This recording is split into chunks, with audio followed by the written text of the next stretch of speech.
Jackie running for re-election this year? He is funny. I'm not funny. You know what's more funny? 9 o'clock.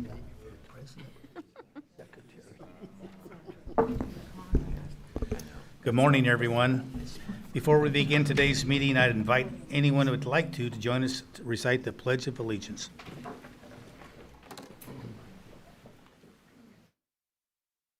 I pledge allegiance to the flag of the United States of America and to the republic for which it stands, one nation, under God, indivisible, with liberty and justice for all.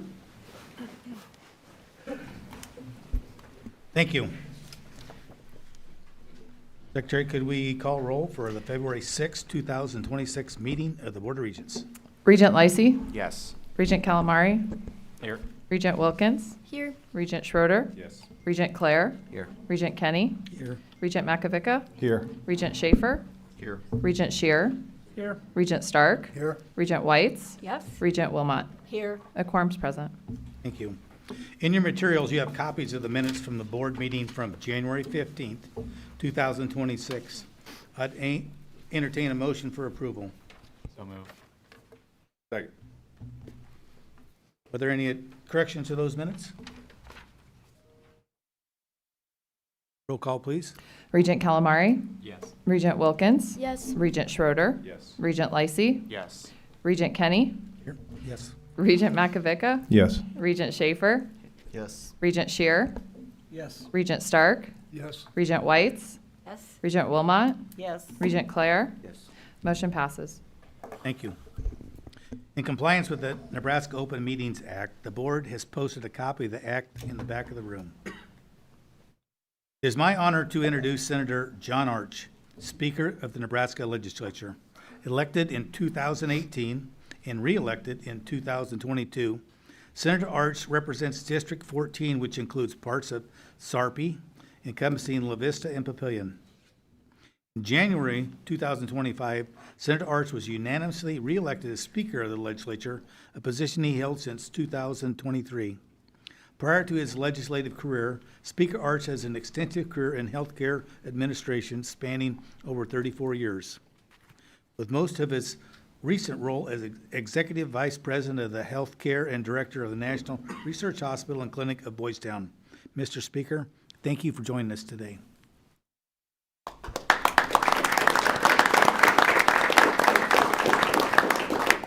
Thank you very much for the invitation to come and speak. It's always a pleasure. Looking back, this is my fourth and my final year as speaker, and I've had that opportunity every year to come and address the Board of Regents, and I've always appreciated that. I want to talk about several things this morning, just to kind of let you know where the legislature is right now and where we are in our session. We're obviously day 22. But who's counting? And I know that this has been a very difficult year. It's been a difficult year for the legislature. It's been a very difficult year for the university. And I know you're dealing with a lot of things, and we appreciate your leadership very much, and I'll talk a little bit about that as I close my remarks.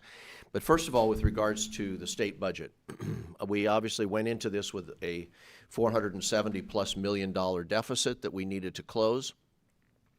And the governor's proposed budget has been submitted to the Appropriations Committee, and I'm in close touch with Chair Clements and the work that he's doing there, as well as Chair Von Gillern and the work that he's doing in the Revenue Committee.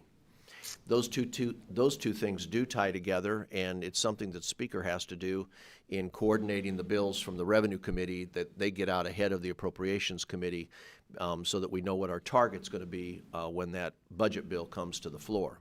The budget bill will come to the floor by day 40, which is March 9th, and it needs to be passed by day 50, which is March 25. So the work of the Appropriations Committee is extensive, particularly this year. Most years of the second year of a biennium are not what we're facing this year. There are some adjustments to the budget that need to be done, generally minor adjustments, but because of where we are with our revenue right now, we're facing a lot of challenges in closing that budget deficit. The revenue challenges that we have are in large part due to things that we implemented several years ago, the last 2-3 years, and that was, in particular, the stepping down of our income taxes. One of the things we saw in our competitiveness with other states surrounding us, South Dakota that has no income tax, Iowa moved theirs down to 3.99%, and others, that we needed to respond to that and adjust our income tax rates. So we have been stepping down our revenue over the last several years. That is going to flatten out in 2027. The formula for the state budget is as simple as the formula for all of our personal budgets. Don't spend more than you take in. And so, but the challenge that we have right now is because of some of particularly income tax, the rate, as well as Social Security. We took Social Security off state income tax. We took military retirement off state income tax. So we have been purposefully, deliberately reducing our revenue, our state revenue, and that is why we find ourselves in this situation. The good news is what we see in sales tax revenue doesn't indicate that we're in a big recession or a big crisis in our economy. Rather, our sales tax revenue remains strong, and I think we're going to see that in the January report that comes out soon here. And so we've got reason to believe that when we get to the bottom of our 3.99% drop in revenue, we're going to see what I would call a more normal pattern, and that is the economy on average of the state of Nebraska grows at the 4 to 4.5% rate. We keep our expenses at the 2.5 to 3% rate. We find ourselves with the additional dollars needed for new programs, for investment in infrastructure, returning dollars for taxes, whatever that might be.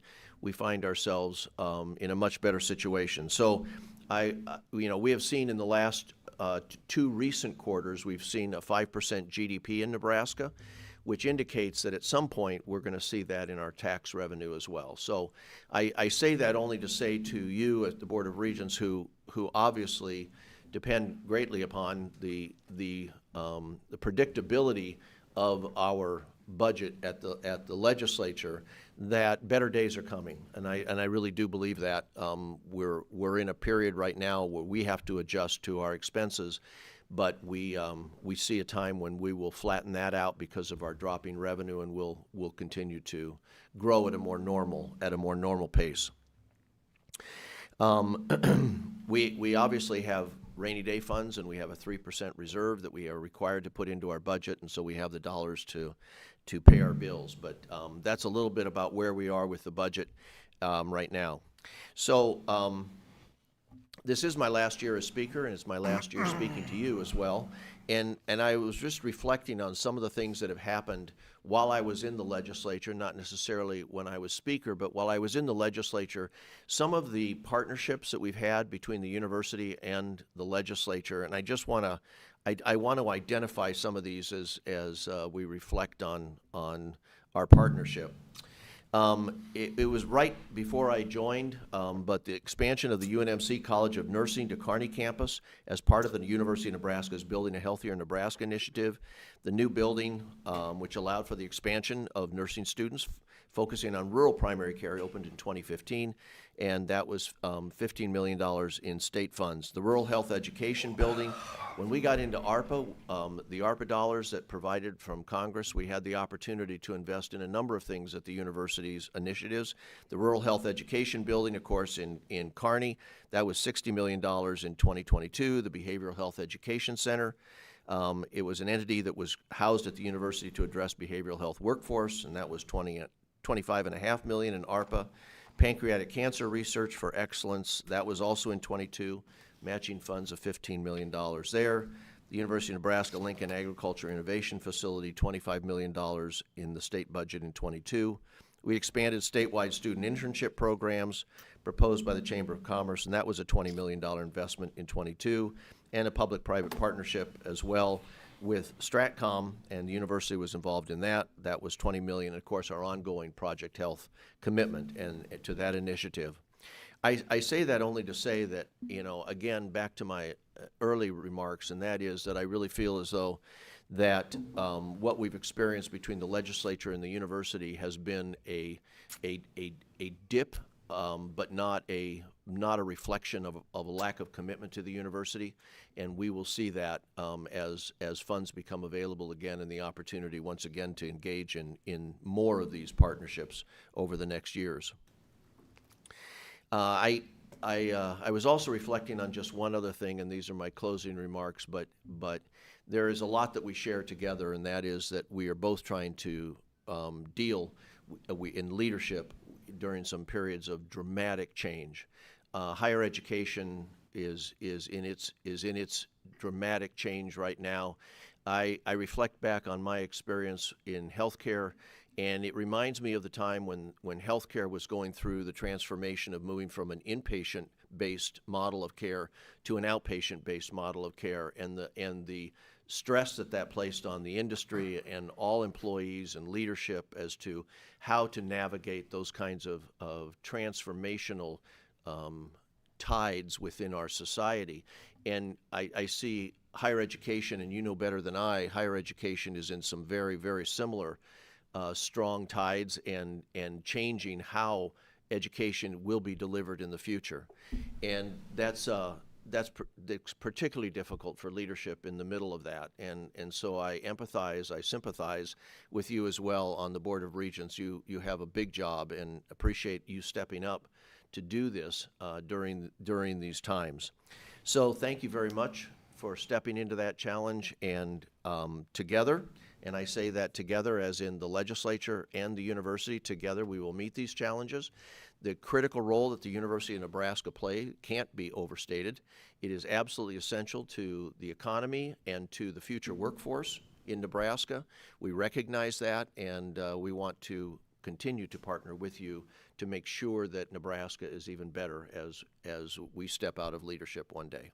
So thank you very much for the opportunity to speak, and if there are questions, I don't know if you have time for any, but I'd be happy to answer any if there are any. Yeah, I would like to thank you for your leadership.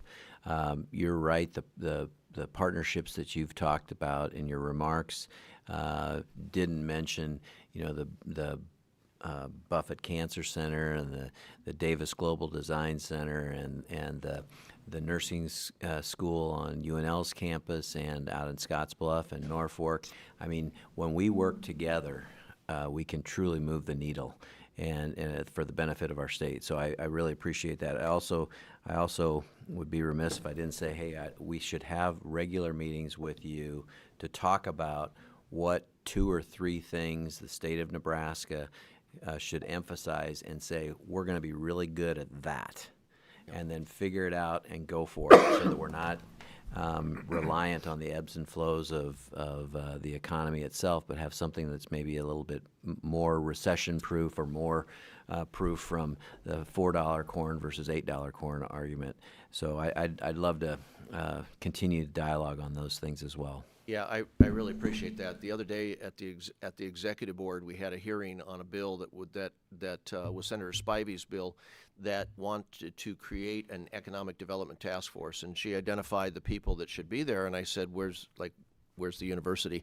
The university needs to be in that room as we talk about economic development." So I know you and I have had a couple of those conversations where what is that forum where we can get the key players in the room and work as hard as we can to get on the same page for what are those 2-3 things that we need to do for economic development, workforce development, housing, childcare, all of those things that play into the future of our workforce. Thank you. Thank you.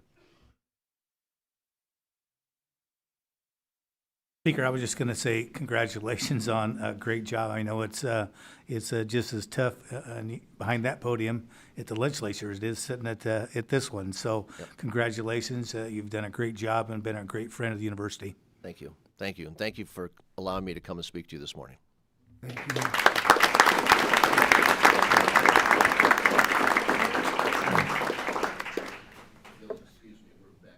And so I need to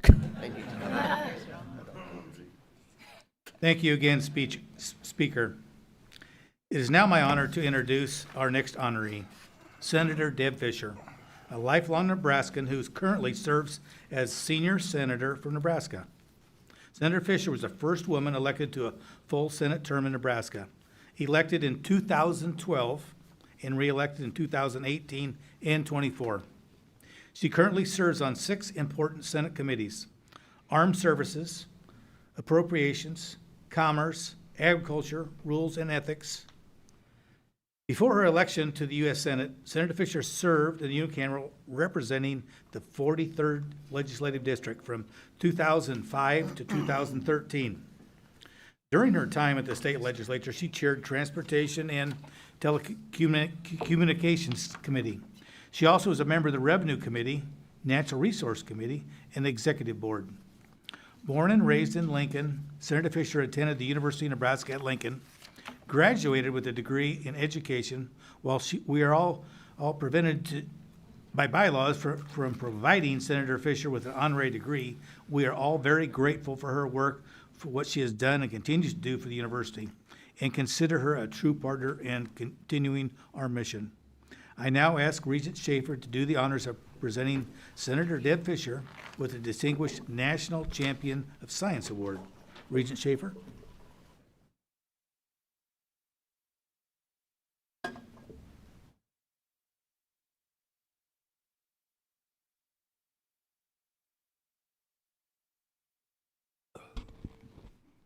Good morning.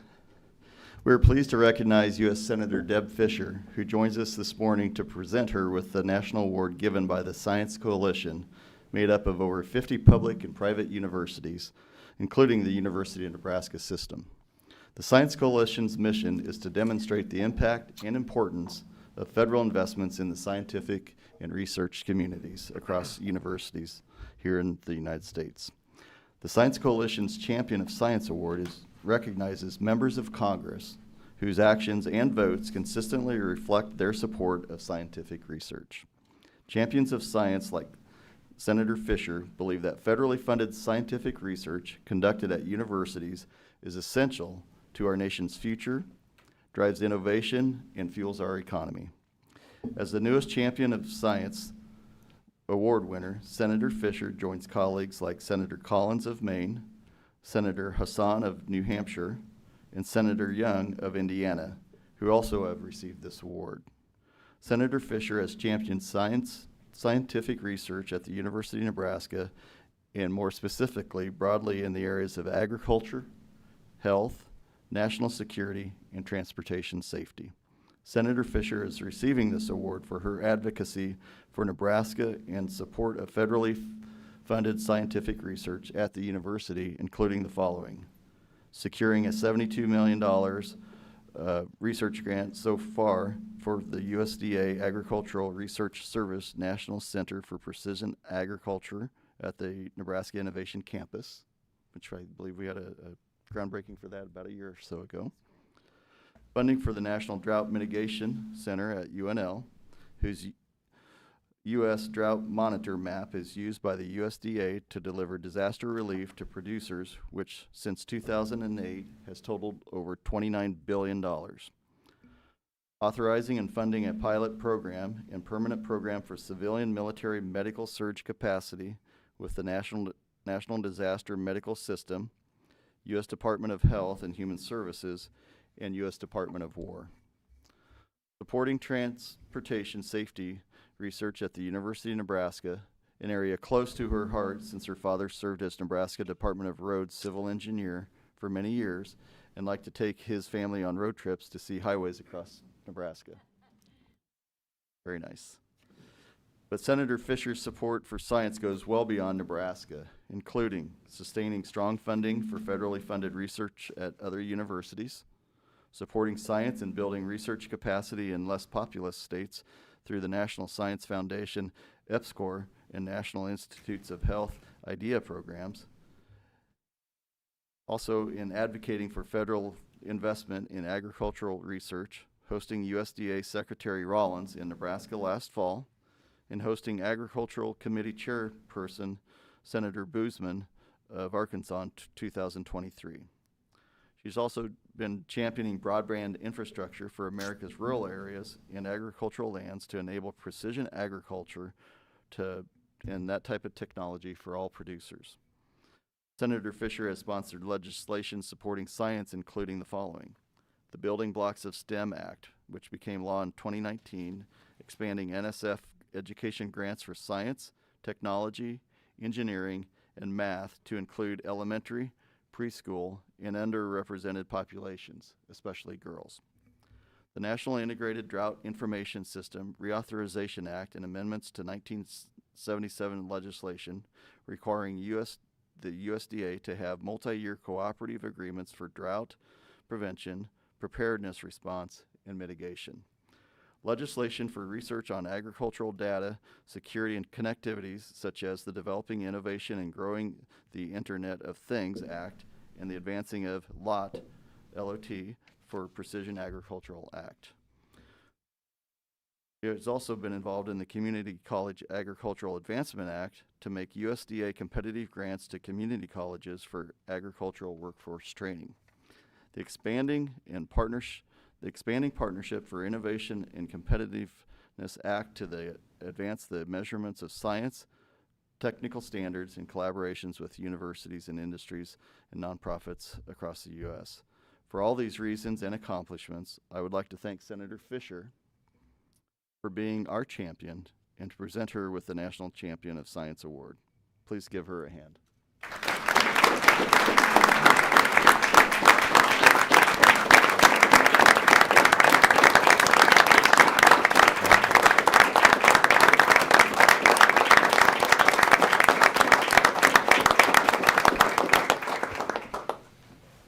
Good morning. Thank you, Regent Schaefer, for that very long introduction. It has been a joy to work for the state of Nebraska and also to work with all of you on a number of issues to make this state even better place to live. I am extremely grateful to receive this award. It's especially meaningful to be nominated and recognized by the University of Nebraska, an institution that shaped my life and continues to drive innovation and opportunity across our state. As a lifelong Nebraskan and a UNL alumna, I have seen firsthand how strategic investments in science and research translate into real-world results. Stronger farms and ranches, healthier communities, a more secure nation, and a more competitive economy. Partnering with the University of Nebraska system over the years has been a privilege, and I'm proud of the breakthroughs that you are delivering on behalf of our state and also our country. I raised my family on a cattle ranch near Valentine, so the connection between research and rural life is deeply personal to me. Those experiences, combined with regular conversations with Nebraska's producers, researchers, and university leaders, have guided my work in the United States Senate. They are why I introduced my precision agriculture package and passed the Advancing IoT for Precision Agriculture Act into law in order to improve the development and the adoption of technology that helps our farmers and our ranchers boost production. It's been exciting to see these efforts come to life at the new USDA ARS Innovation Campus. Welcoming Secretary Rollins to campus this past summer was a powerful reminder of what's possible when the federal government and our university expertise come together. I was also very fortunate to host Secretary Perdue. His first visit as Secretary of Agriculture was to our ranch, and we had a neighborhood group of people meet him. Now, a neighborhood in the Sandhills can extend at a 100-mile radius. And we woke up that May morning at our ranch to some snow. So it was truly a welcome to Nebraska. Through my work on the Senate Commerce, Agriculture, Armed Services, and Appropriations Committees, I've worked to support research that strengthens agriculture, advances health science, enhances transportation, and most importantly, bolsters our national security. These investments deliver solutions that improve lives here in Nebraska and all across our nation. There's still much more to do, and I remained committed to ensuring that science continues to be the cornerstone of America's future. As long as I have the privilege of serving as your United States Senator, I will continue to champion policies that support innovation, that strengthen our public universities, and that create opportunities for our next generation. Thank you again to the Board of Regents. Thank you, President Gold, for nominating me. And thank you to the entire University of Nebraska community for this honor. It is very special. Thank you.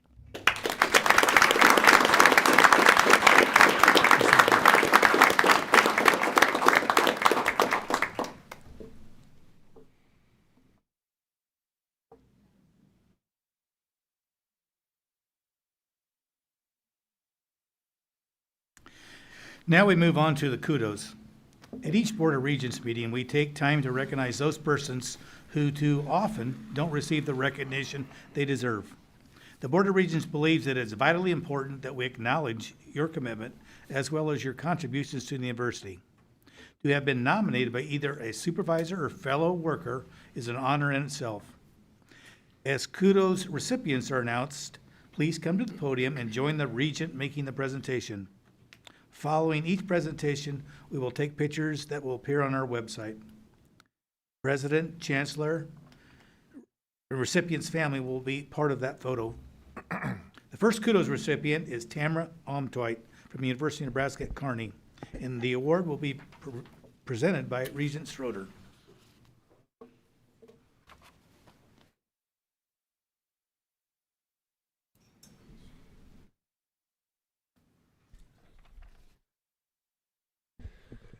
The Board of Regents is honored to present the Kudos Award to Tamara Umtweit, Enrollment and Marketing Management Specialist for the University of Nebraska at Kearney. Tam, a valued member of UNK's communication and marketing team for 7 years, has brought exceptional expertise, strategic thinking, and a deep understanding of how to reach and engage prospective students. She has significantly elevated UNK's admissions, communications through email and direct mail strategies. In the 2024-2025 recruitment cycle, nearly 4 million emails and more than, 100,000 direct mail pieces were sent, and even higher numbers projected this year. She collaborates seamlessly with admissions, academic departments, the CRM team, and campus partners to ensure every message is timely, strategic, and aligned with UNK's goals. Tam is at the center of all this work. Most impactful achievement has been the development and execution of UNK's comprehensive DRIP email campaign. Under her leadership, a year-long communication plan was created to guide students through the college search process, blending promotional and transactional messaging with CRM-driven automation.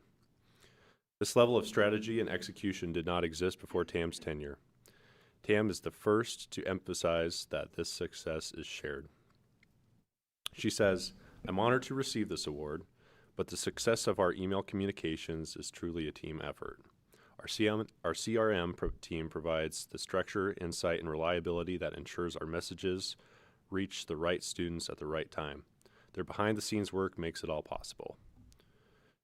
She is setting a new standard for both quality and scale, pairing a clear vision with meticulous execution. Her work has strengthened UNK's recruitment efforts and positioned it for continued success. With Tam today are her husband, Mark, her father-in-law, Irv, retired vice chancellor from IANR at UNL, her supervisor and director of marketing, Kyle Means, and Todd Gatula, chief marketing and communication officer. Please join me in thanking Tam for her dedication and outstanding contributions to UNK.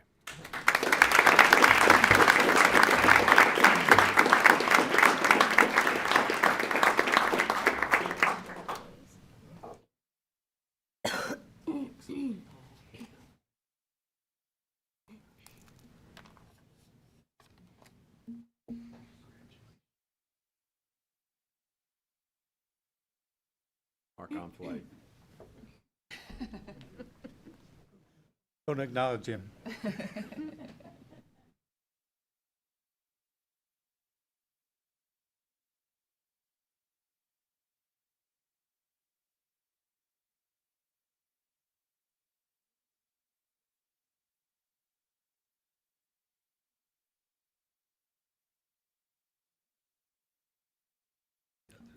Congratulations, Tamara. Regent Wilkins will present the Kudos Award to Dana, and you're going to have to help me with this one, Absuela Lim from the University of Nebraska at Lincoln. Dana?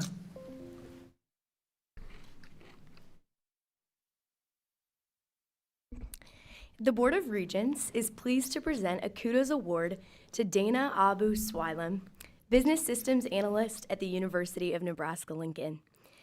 Dana joined the Financial Systems team at UNL in July 2018. She quickly established herself as a valuable team member, utilizing her technical expertise and proactive approach to problem solving. She anticipates needs, identifies opportunities for improvement, and delivers efficient solutions. Her work embodies the operational excellence that enables the academic mission to flourish. An example of her work is her help in transforming a time-intensive manual process that affected academic departments across campus. She delivered a solution that has improved our service to graduate students. Partnering with the payroll team in graduate studies, Dana designed an automated database to streamline the graduate fellowship process. Previously, academic departments submitted fellowships one at a time, which was time-consuming and diverted attention away from student-facing priorities.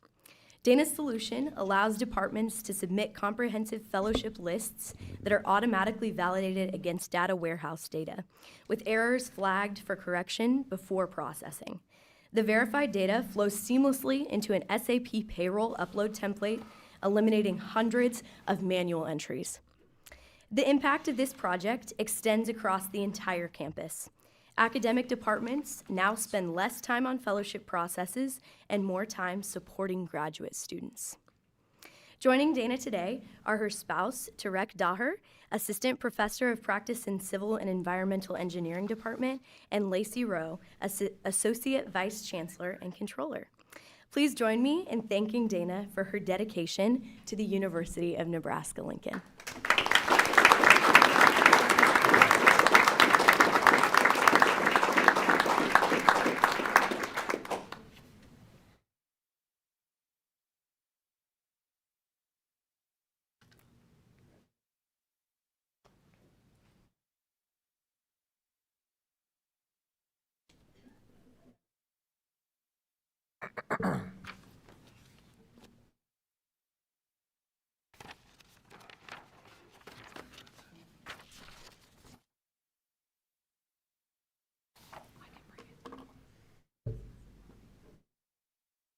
Congratulations, Dana.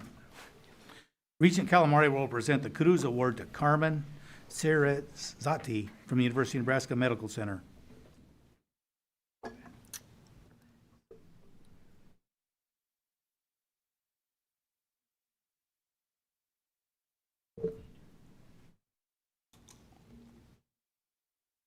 On behalf of the Board of Regents, I am pleased to present a Kudos Award to UNMC's Carmen Serezzati, Associate Director in Human Resources and UNMC's Title IX Coordinator. For more than 20 years, Carmen has delivered meaningful, high-quality work that has strengthened UNMC human resources and the campus community. Working closely with IT, she helped design and implement programs, including Unival performance evaluations for staff and postdoctoral employees, the online College of Medicine Transitioning Employees Scholarship System, online recurring and additional payments in ADIS, or ADIS, and the Personnel File Scanning Project, which digitized employee records in ADIS. Nominators applaud Carmen's command of employment regulations. She has guided teams through regulatory and policy updates, including changes to the Fair Labor Standards Act, Nebraska's minimum wage, I-9 compliance requirements, and the voluntary FTE reduction policy. Carmen initiated UNMC's participation in the Step Up program, which links teens and young adults with career exploration and job training opportunities. In addition, she automated many HR processes and established the Title IX office at UNMC, which investigates Title IX and sex discrimination matters. She has done extensive training and education in the area with faculty, staff, and students. In fact, Carmen often says, medicine and Title IX have one thing in common: prevention is the key. One nominator said, the impact of Carmen's work can be seen across UNMC in the systems used every day, the policies that guide decisions, and the culture of accountability and care she has helped shape. Today, Carmen is joined by Linda Cunningham, Assistant Vice Chancellor for Human Resources, and Leslie Planos from the College of Information Science and Technology. Join me in thanking Carmen for her 20 years of contributions, thoughtful leadership, and valuable mentorship. Her work has strengthened UNMC Human Resources and the entire UNMC community.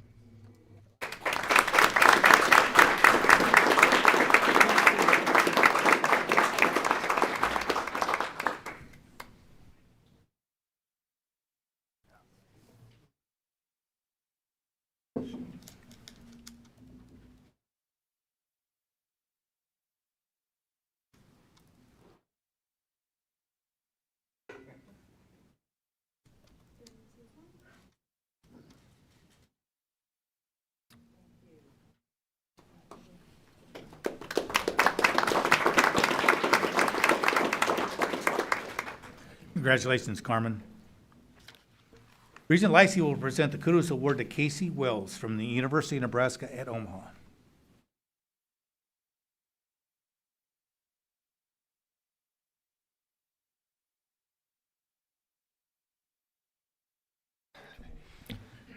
The Board of Regents is pleased to present a Kudos Award to Casey Wells, Event Coordinator for the Office of Spirit, Tradition, and Signature Events at the University of Nebraska at Omaha. Casey Wells exemplifies excellence through her deep commitment to student success. She creates a welcoming and empowering environment where students from all backgrounds feel supported in both their academic and personal growth, while also preparing them for success beyond their time at UNO. Casey strengthens the university's connection to the Omaha community through meaningful engagement. Through her leadership with initiatives like the Durango Discounts Program, Casey builds strong community partnerships that enhance UNO's visibility and directly benefit students, reinforcing the university's role as an engaged community partner. She leads with honesty, transparency, and fairness, consistently doing what is best for students and the university. Her strength, resilience, and innovation mindset reflect the true Maverick spirit, as she continually finds new ways to enhance the student experience and support the UNO community. Joining Casey today are her parents Wade and Debbie Wells, her brother Kyle Wells, and her supervisor Bill Pickett, Director of Spirit, Traditions, and Signature Events. Please join me in thanking Casey for her dedication to the University of Nebraska at Omaha.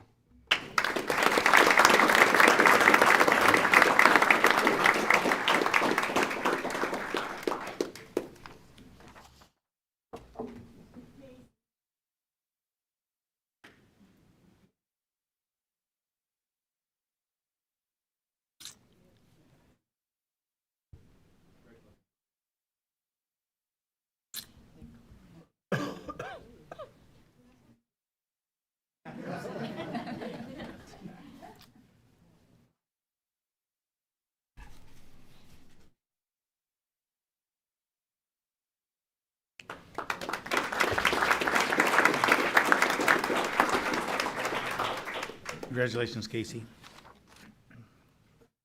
Congratulations to all the Kudos winners. While Kudos guests are welcome to stay for the balance of our meeting, we understand you may have other plans for the day. If that's the case, we'll take a moment and allow you and your families to exit the meeting.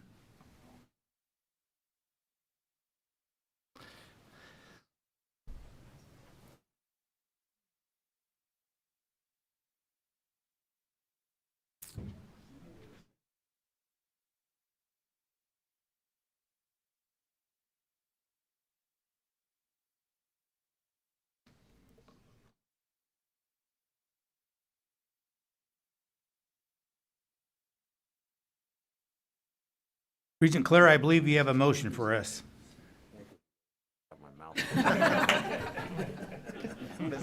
Perfect timing, huh? I didn't even look.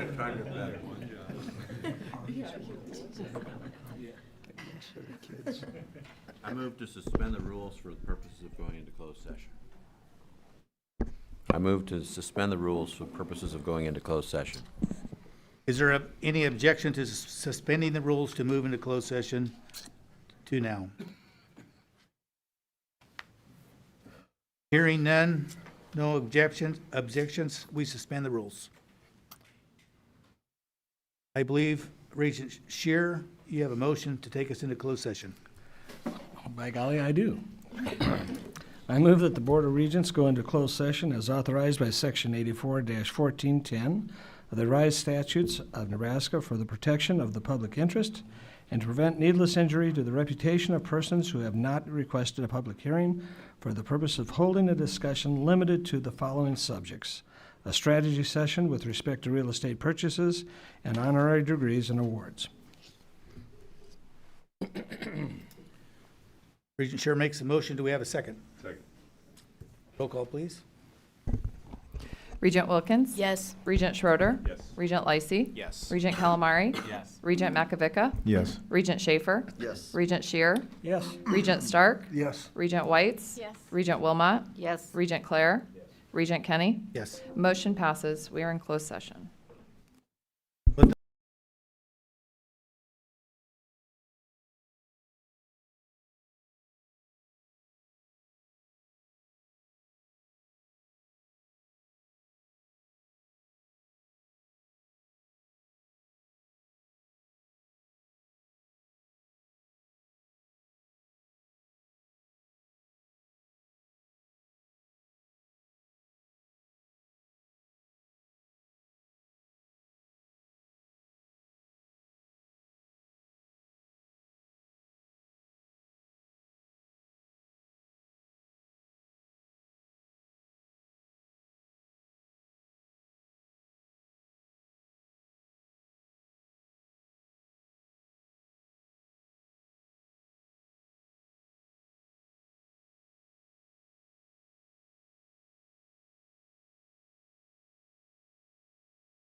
Tim, are you eating? Tim, are you eating? Are you ready? No, I'm ready. I'm gonna get you something. Go get you a donut? Could you give me something? Yeah. Regent Claire, We're back in session. it's now 11:12. 11:12. We're back in session. Regent Claire, Yes. I'm not sure yet. No, I'm just kidding. I move to resume the rules. if there's no objection to resuming the rules to resume our agenda, hearing no objection, we will resume the rules.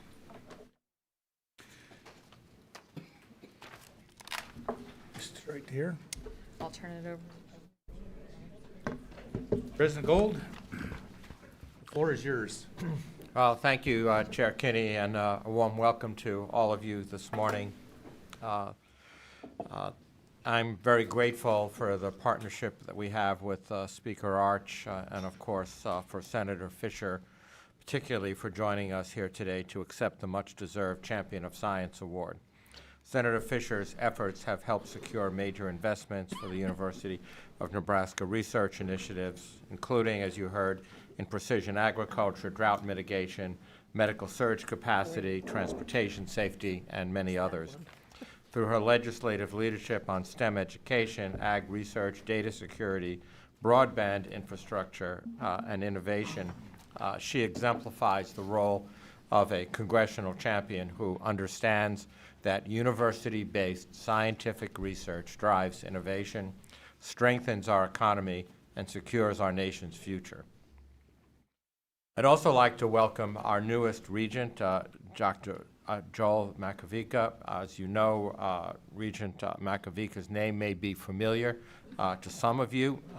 He is a proud graduate of the University of Nebraska at Lincoln, where, as you may know, he had quite a role on the gridiron and is part of not only one or two, but actually 3 national championship teams.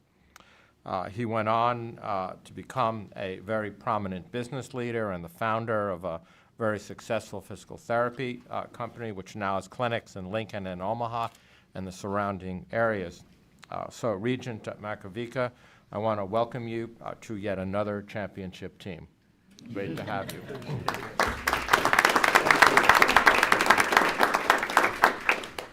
We meet today less than a month into the spring 2026 semester and 5 weeks into the calendar year. In this brief time, we've seen the beginning of a new legislative session, as you've heard the discussion from Speaker Arch, a leadership transition on the University of Nebraska at Lincoln campus, and the next steps in permanent leadership succession at the University of Nebraska Medical Center, as well as our ongoing work to secure and to protect the future of our primary clinical partner, Nebraska Medicine. All of this is happening in the context of ongoing federal policy and funding changes that are profoundly impacting higher education across our nation. We are moving forward with the next steps of the University of Nebraska system-wide budget process that was approved during prior board meetings, and as we begin to address the fiscal realities of next year's biennium. At the same time, we also focus on supporting the faculty, staff, and students most impacted by these difficult decisions, as well as moving forward with purpose and with clarity. We're at a moment in which it's pretty easy to be distracted by all that is evolving and the uncertainty of what comes next. But collectively, we must view this moment as a point on a path to the extraordinary. This particular path is unquestionably unique, but at the same time, we have certainty in where we're going, and we have certainty in the values that drive our ability to navigate this path. And so, as we move forward, we're guided by our strengths and knowing that beneath us lies an incredibly solid foundation.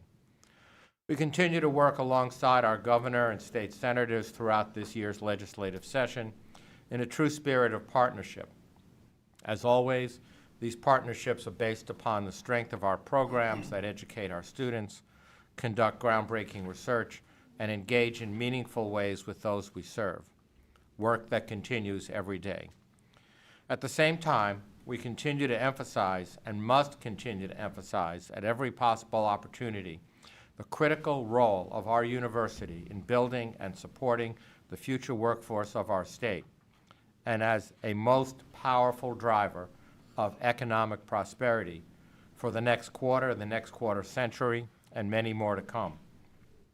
The key concept here is return on investment, return that can be measured in dollars, workforce, employment, health status, and many more, but also in the so hard to measure quality of life for all Nebraskans.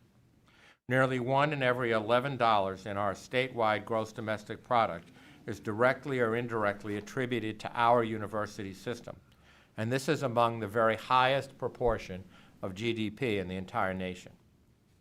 And there are very few Nebraskans, if any, whose life is not impacted on a day-by-day basis by our university. From the critically important leadership in the agricultural sector research and extension services, to the delivery of life-saving health care in every corner of the state, to the groundbreaking research science that's highly recognized and drives new patents, licenses, and new startup companies. Also to include the roar of the crowd, as our incredibly loyal campus fan base embraces our student athletes in battle and in victory, as we say. The strength of who we are as a university, our foundation, our success as a university, lies first and foremost in our people. And I'd like to recognize several guests who have joined us today.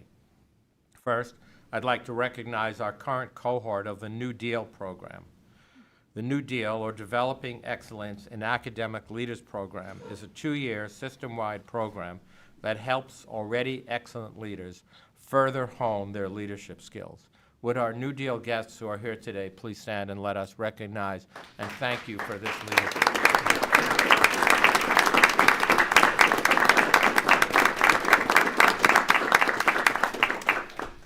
I hope we don't deter you by the...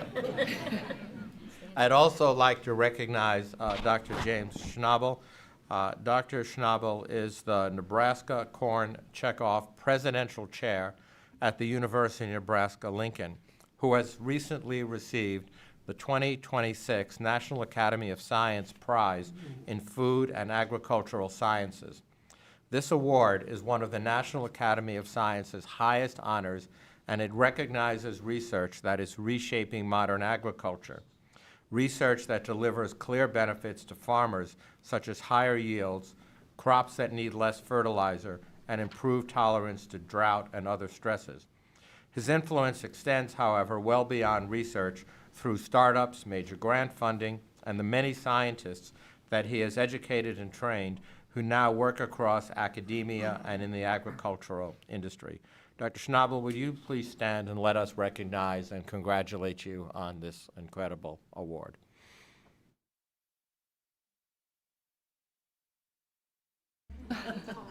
Well, let's congratulate him anyway.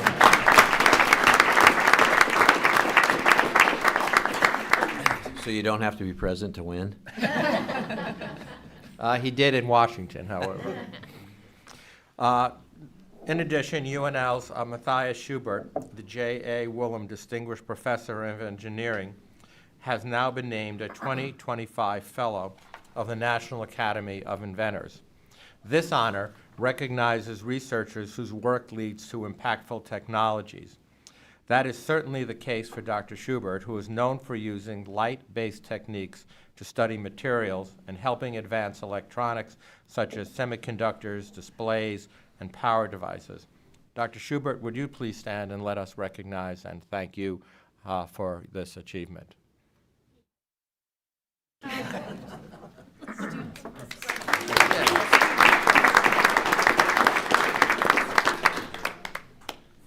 spirit of innovation is also on display across our campuses. Last month, the University of Nebraska at Kearney unveiled the new Health Science Education Center, a 3-story, $95 million facility, as you heard, supported by state ARPA funds and by generous private philanthropy, a public-private partnership. This facility is dedicated to advance rural healthcare education and will more than double the University of Nebraska Medical Center student enrollment in Kearney, once fully operational with a formal ribbon cutting later this spring. The University of Nebraska at Omaha was also recently notified that it had once again earned the Carnegie elective classification for community engagement. This designation places UNO among a highly prestigious group of universities nationwide, which also includes UNL and UNMC, that are recognized for meaningful, long-term community partnerships. However, this is UNO's third straight Carnegie designation, underscoring nearly 2 decades of real-world local community impact. And when I say we have a strong foundation, this is what I mean: excellence in research, rural and urban educational opportunities that serve the unique needs of Nebraska, decades and decades of engagement that has resulted in long-lasting collaboration and meaningful relationships, all fueled by public-private support. And these are but a small handful of examples of work taking place across our campuses each and every day. Step by step, we continue forward, each day closer to the extraordinary future that we are building together. We continue to define and mature our system-wide strategies and initiatives, as well as the system-wide metrics by which we measure the progress on our odyssey. This odyssey belongs not just to the university, but to the people of Nebraska. And with your partnerships, it continues with high energy and dedication, as we say, in battle and in victory. Thank you for joining us, and I turn it back to you, Regent Kinney. Thank you, President Gold. Now we move on to public comment portion of today's meeting. Standing rules of the Board of Regents provide that any persons or persons may appear and address the Board of Regents on an item that is not on the agenda if the individual provides corporate secretary at least 24 hours worth of notice. Standing rules further provide that anyone desiring to speak concerning any item on the agenda for this meeting, regardless of notice, may do so by indicating or via a sign-up sheet that would like to address the board on a topic on today's agenda. Each individual will have 3 minutes to address the board. You will notice that the clock by the corporate secretary, when you have 45 seconds left, you will see the clock flash orange. This is a sign to start to wrap up. 10 seconds left, it will flash red before alerting you that time is up. So the first person, Christian Olson here.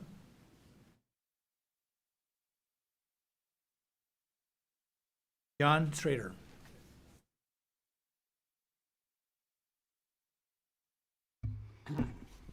Good morning. You may wish I had a meeting to go to as well. So, Mr. Makovica, congratulations on your appointment to the board, and thank you for your public service. We appreciate it very much. I'm John Schrader, the president of the Faculty Senate of this university's flagship R1 land-grant campus in Lincoln. It won't take me all my 3 minutes, and you might find that ironic in a minute. This body does most of its work behind closed doors, right? No public hearings. Sure, you hear from your constituents, but you don't face them publicly, but once every couple of months, maybe a special meeting thrown in here or there. People show up here publicly and speak with you 3 minutes at a time. That's about it for your constituency-facing responsibilities, obligations for sure. You show up here every 2 months to rubber stamp what you've already decided behind those closed doors, despite what you hear from constituents, from shareholders, from university employees, sometimes for like 5 hours at a time. You don't hold public hearings before you decide what to do. So it wouldn't really matter, I suppose, if you heard from them minutes before or days before or weeks before. It almost always feels like the decisions have been made long before we get here, and despite what you hear from people when these microphones are open. And now you're thinking about limiting the exposure to the public and comment from the public to the first 30 people who show up or sign up? That's correct. Right here on page 485 and 486 of today's agenda materials, quote, "In the interest of balancing the public's right to comment and the need for efficiency, the board will allow up to 90 total minutes for public comment, period." You can, of course, write to the members if you don't get into the queue. I would ask you, each and every one of you, to please consider all of us as you ponder changes to 5.1.1. Thank you.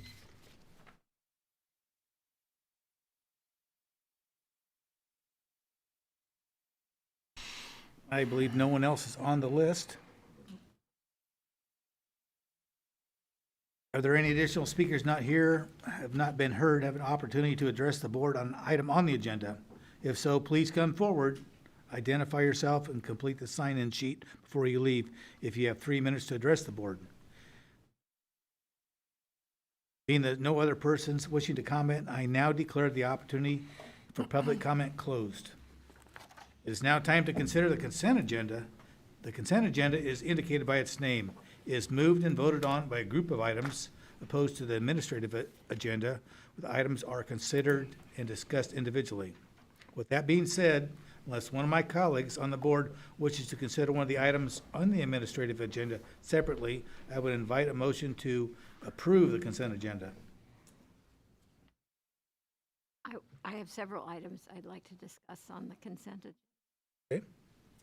Want me to go ahead? Okay. But you need a motion first. We need a motion.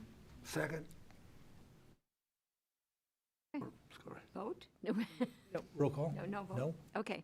My first one is under the UNO, item number 3, approve the elimination of the Bachelor of Arts in Religious Studies. That's not on the That's consent. the administrative. Oh, that's the administrative? Okay, never mind. Then all of mine, I think all of mine then are on the administrative agenda, so I'm sorry. That's okay. I'm really sorry. That's okay. Anyone else? So we have a Motion and a motion second. and a second. We have a motion so and a second. Just need a roll call. Regent Schroeder, Yes. Regent Lysy, Yes. Regent Calamari, Regent Wilkins, Yes. Regent Schaefer, Yes. Regent Shear, Yes. Regent Stark, Yes. Regent Whites, Yes. Regent Wilmot, Yes. Regent Claire, Yes. Regent Kenny, Regent Makovica. Yes. Motion passes. Thank you. Now I'd like President Gold to walk us through the items on the administrative agenda. Thank you, Regent Kenny. As we have previously done, we will outline each of these items from the University of Nebraska at Omaha separately, and the board will be asked to vote on them together. If any regent wishes to extract an item herein and have it considered and voted on separately, they will, of course, be encouraged to make a motion to do so. So starting off at the top of the list is item 11A2 through 11A4. They are similar in that they individually seek your approval to eliminate underperforming programs at the University of Nebraska at Omaha. And I will now outline each one individually. Item 11A2 seeks your approval to eliminate the Bachelor of Arts in Art History at the University of Nebraska at Omaha. The Bachelor of Arts in Art History has consistently had low graduation rates which do not meet the Nebraska Coordinating Commission for Post-Secondary Education thresholds of an average of 7 degrees granted over 5 years. The board approved in August 2025 a consolidated UNO Studio Art and Art History major intended to replace this standalone degree, offering expanded opportunities for students to pursue career paths in these fields. While the new combined major is intended to better meet student and employer needs, currently enrolled students who do not transfer to the new major will have the opportunity to complete the standalone degree. The next item in this group is item 11A3 that seeks your approval to eliminate the Bachelor of Arts in Religious Studies at the University of Nebraska at Omaha. The Bachelor of Arts in Religious Studies, again, no longer meets the Nebraska Coordinating Commission for Post-Secondary Education's threshold of an average of 7 degrees granted over 5 years. While the major will be discontinued, religious studies will remain an important academic and interdisciplinary contributor across the university through minors, concentrations, and general education offerings. Currently enrolled students will have the opportunity to seamlessly transfer into the newly developed Global Religious Studies concentration within the International Studies major. Alternatively, however, individuals who do not transfer to this new major will have the opportunity to complete the standalone degree program. And finally, in this group, item 11A4 seeks your approval to eliminate the Center for Innovation in Arts Education at the University of Nebraska at Omaha. The Center for Innovation in Arts Education, better known as the CIAE, was established in 1998 with initial support from the Getty Educational Institute for the Arts with UNO and subsequent grant funding. However, as the center once played a meaningful role in advanced innovative arts education and initiatives, it no longer has programming, it no longer has collaborations, fundraising, or any grant activity. And therefore, there are no remaining faculty associated with this mission. These three proposals were extensively reviewed and recommended by the Academic Affairs Committee, and I present them to you today for your consideration. President Gold, is there a motion to approve 11A2, 11A3, and 11A4? So moved. And a second? Second. Any discussion? Comment, and very quick one. One of the words that's used in the A3 is reasonable time, right? It says they will have a reasonable time. I want to talk about what we consider reasonable time, because it seems to vary, and I think it needs to be more specific, because reasonable time is not very clear. And so do they have 2 years? Do they have 4 years? Do they have 6 years? And that can mean a lot to some very part-time students at UNO. So my proposal, there, David. So reasonable time at the very minimum refers to, if you're a freshman, that 4-year period. As you point out, there are circumstances where students may be working part-time, and that's where the campus and the advisors work with that student to identify a degree completion pathway. Not going to be 10 years, but it really is a reasonable time for that particular student. What's important for these two degrees, the art history as well as the religion, is that the faculty are going to still be there. So there will, and many of the courses, so there will in fact be an opportunity for those students to, in a 4 or 6 year period, if they really need it that long, to complete the degree. And they would still be considered a major and all Correct. that. Okay. All right, thank you.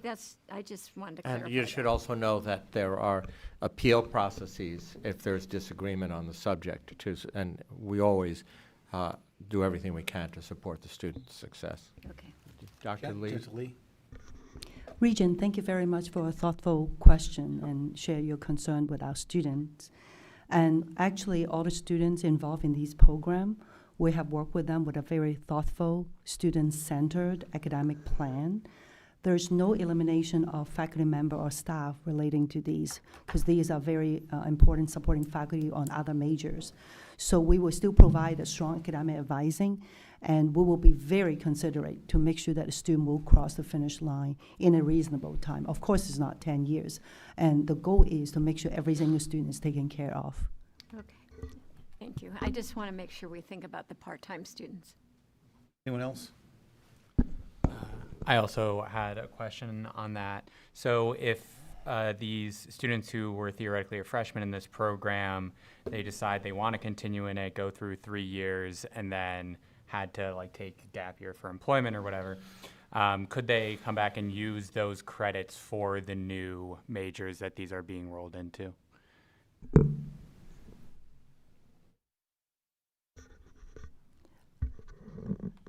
Currently, there's no new student admitted to those programs, so there's no freshman scenario. So like what I emphasized earlier, that we have worked with individual student with a transition plan for academic journey that we think is very feasible for them. And we will stand by to provide advising.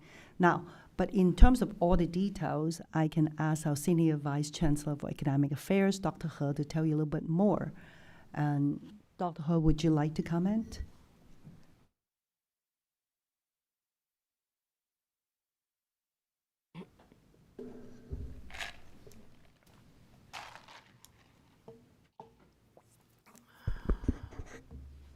Thank you for that question. I want to be more specific to the question you asked in terms of in a scenario when the student just admitted to the program, and as our chancellor said, we have not done that. And then for a student who is currently in the program in early stage for that major we used to have, then we'll serve them out, making sure that they're taken care of from student vising point of view. The credit depends on what kind of courses. Currently, we have a combined major that was approved by this board, I believe last year. It's combined major studio arts and art history. So it's a combined majors. Those courses, I do not recall we deleted the courses. The student courses should still fit in the combined majors. And a combined major is a concept of student can do 120 credit hours without being the double major where you may result in more than 120 credit hours. So we're trying as much as possible to accommodate a student to making sure students who are passionate about our history can continue to pursue it. In addition to that, there is accreditation requirement, meaning that for studio art student, 10% of their curriculum needs to be in art history. So we are not irresponsible of not serving the studio art student as well as art history student. So that combined major was a good solution. I think it should take care of the concerns that you have. Thank you. Thank you. Anyone else? Roll call. Regent Lysy. Yes. Regent Calamari. Yes. Regent Wilkins. Yes. Regent Schroeder. Yes. Regent Shear. Yes. Regent Stark. Yes. Regent Whites. Yes. Regent Wilmot. Yes. Regent Clare. Yes. Regent Kenny. Yes. Regent Makovica. Yes. Regent Schaefer. Yes. Motion passes. We will now outline items 11A5 through 11A13. We will, of course, deal with them separately, and the board will be asked to vote on them together. Again, if any regent wishes to extract any matter herein and have that considered and voted separately, they'll make a motion to do so. Item 11A5 through 11A11 are similar in that they individually seek your approval to transition existing concentrations in the UNO College of Business Administration to Bachelor Science majors. And items 11A, 12, and 13 will both establish certificate programs at UNO. I will now outline each one individually. Item 11A5 seeks your approval to transition the concentration in accounting to a Bachelor of Science in Accounting major at the University of Nebraska at Omaha. The goal of this proposal is to elevate the existing accounting concentration within the UNO College of Business Administration Bachelor of Science in Administration degree to a BSBA major in accounting. This is preferred by both students and employers. This 120-hour degree program would be offered on campus and online. As accounting is already a concentration, there are no additional costs associated with the proposed transition to a major. While the new combined major is intended to better meet student and employer needs, currently enrolled students who do not transfer to the new major will have an opportunity to complete the standalone degree. In a similar way, item 11A6 seeks your approval to transition the College of Business Administration concentration in entrepreneurship to a Bachelor of Science in Entrepreneurship major at the University of Nebraska at Omaha. Again, the goal of this proposal is to elevate the existing entrepreneurship concentration within the UNO College of Business Administration. This is preferred by both students and employers. The 120-hour degree program, again, will be offered on campus. As entrepreneurship is already a concentration, there is no additional cost associated with this transition to a major. Item 11A7 seeks your approval to transition the concentration in business, finance, banking, and financial markets, and investment science and portfolio management to a Bachelor of Science in Finance major at the University of Nebraska, Omaha. And once more, the goal of this proposal is to elevate the existing business, finance, banking, and financial markets and investment science and portfolio management concentrations, plural, within the UNO College of Business Administration. This is preferred by both students and employers, and again, this 120-hour degree will be offered on campus and online. As the finance topics are already in concentrations, there is no additional cost associated with this proposed transition to a single major. Item 11A8 seeks your proposal to transition the concentration in human resource management to a major at the University of Nebraska at Omaha. Again, the goal of this proposal is to elevate the existing human resources management concentration within the UNO College of Business Administration. This, again, is preferred by both students and employers. The 120-hour degree would be offered on campus and online, as human resources management is already a concentration. Again, there are no additional costs associated with this proposed transition to a major.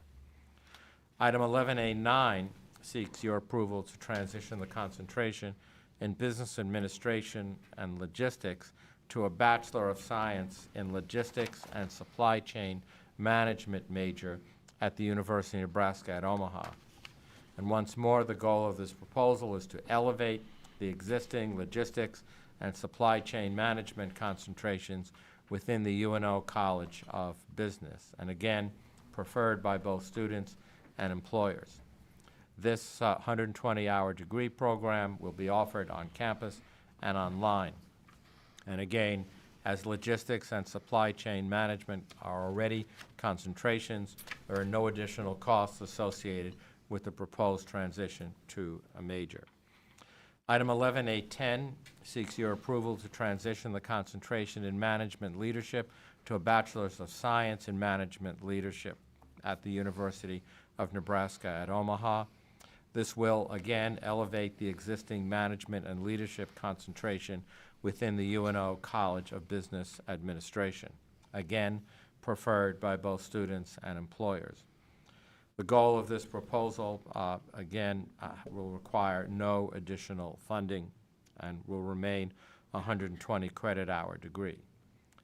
Item 11A11 seeks your approval to transition the concentration in marketing to a Bachelor of Science in Marketing major at the University of Nebraska at Omaha.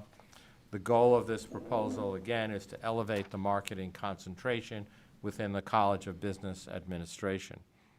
This 120-hour degree, preferred by both students and employers, will be offered on campus only.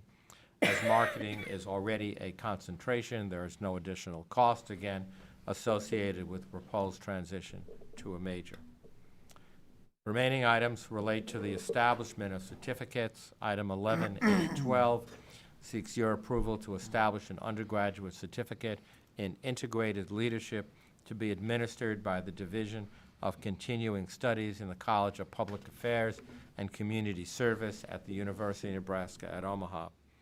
The proposed certificate in integrated leadership is a 15 credit hour online undergraduate credential designed for adult learners seeking leadership development and education. The program includes 9 credits of core coursework and 6 elective credits tailored to the individual student's goals. This certificate, of course, is fully stackable into UNO's Bachelor of Multidisciplinary Studies and the Bachelor of Science in Applied Leadership Studies degrees, offering a pathway that delivers near-term benefit while keeping the doors open to longer-term goals. Degree-seeking students may also complete the certificate, earning a transcripted credential along the way, while exploring a return to college, can use it as a credit-bearing bridge towards an undergraduate degree.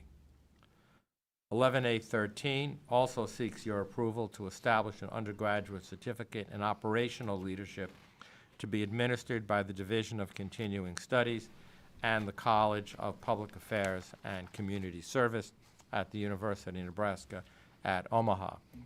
This proposed certificate in operational leadership is designed to equip learners with operational communication, coordination, decision-making, and people leadership skills required for immediate impact in supervisory and coordinator roles. This is also a 15-hour online certificate that consists of 5 required courses focusing on decision-making, process and project operations, and personnel management. The credential offers a clear academic pathway that, again, is fully stackable into UNO's Bachelor of Multidisciplinary Studies and the Bachelor of Science in Applied Leadership Studies degree programs, enabling learners to earn a transcripted credential en route to the bachelor's or a ramp back into other degree completion. Degree-seeking students may also complete the certificate, earning a transcripted credential along the way, while also exploring a return to college, and can use it for a credit-bearing bridge towards an undergraduate degree. All of these proposals were extensively, underscore extensively reviewed, discussed, and recommended by the Academic Affairs Committee, and I present them to you today for your consideration. President Gold. Is there a motion to approve 11A5, 11A6, 11A7, 11A8, 11A9, 11A10, 11A11, 11A12, and 11A13? So So moved. moved. Second. Any discussion? Just a quickie, I promise. One of the things I've noticed that in the moving up to major, the no expense, the 000 expense to us, but it also lists that in the second and third year. I'm wondering, you know, are we planning as I know we're going to be attracting more students because I think these are excellent moves to build a more specific major. Is that being built? I'm worried about our budget because that's going to change in terms of needing more faculty to teach more people in those classes. And then secondly, But they're paying more tuition. Paying for tuition, that's what I was gonna say.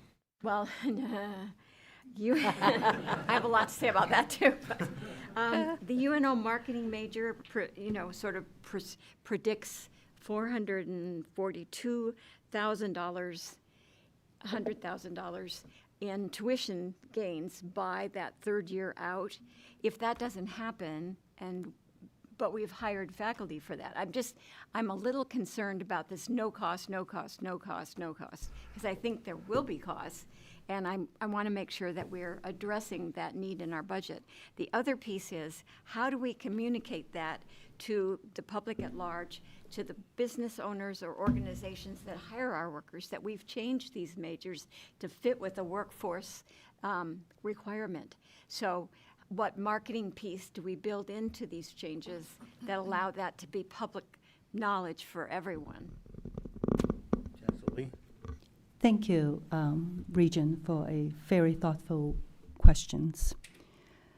First, I'd like to take opportunity to thank Provost Jackson for guiding us in the procedure.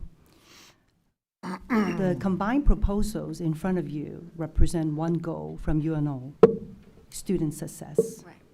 As you observe currently in our sister campus, UNL and UNK, they are doing just the right thing, right? You present it as a degree programs. The presentation actually matters.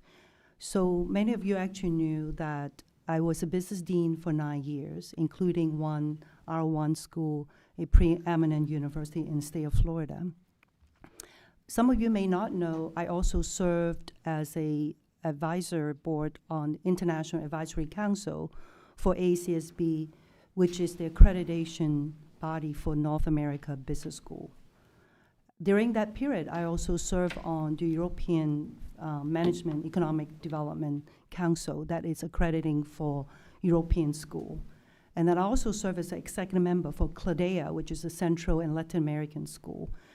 Combining those 3 accreditation body, in business school we call it a triple crown. Mm-hmm. In the last century, right, people started thinking about business school. And at first, it think about it as a combined degree.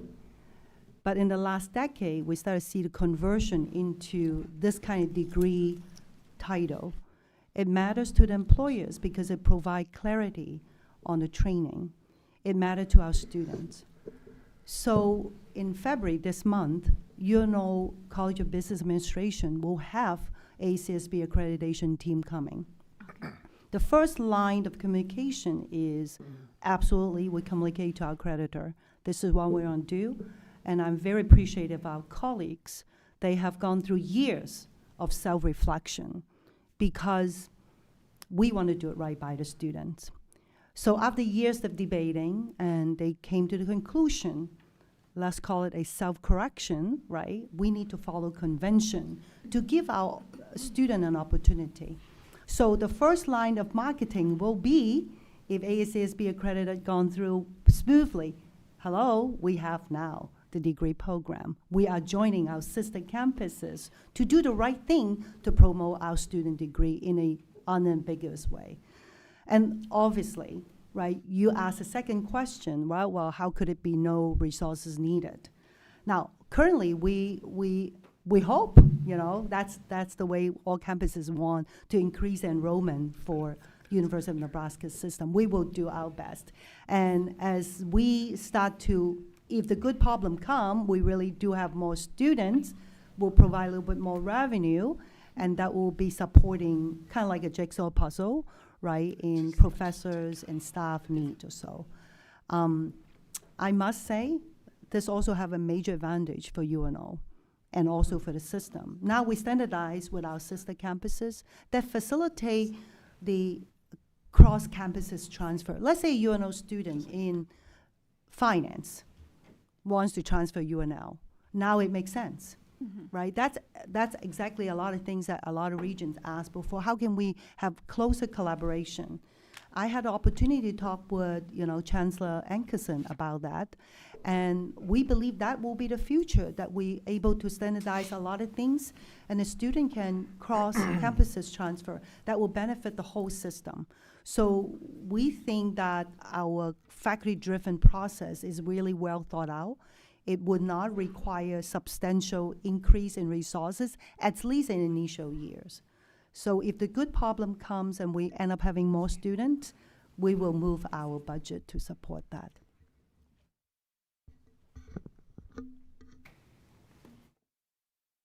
So, as a business student, this really does mean a lot to the business students, and the conversations that I've had over the course of the past week. Everyone is so excited that this is being talked about today. They are like, the conversation I've had is like, I can finally just say I'm a finance major instead of having to say, well, I'm a Bachelor of Science in Business Administration with concentrations in management and leadership as well as real estate. That's a mouthful. And so students are excited, and the one complaint that I'm hearing from students is, well, why isn't it all of them? And I just keep telling them, well, this is a starting point. We start with these, I think there's 7 or 8 here, and we can work on making those others that aren't being considered today majors in the future as well.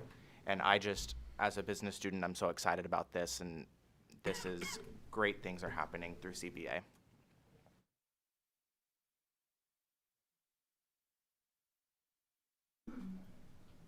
Thank you, Chancellor Lee.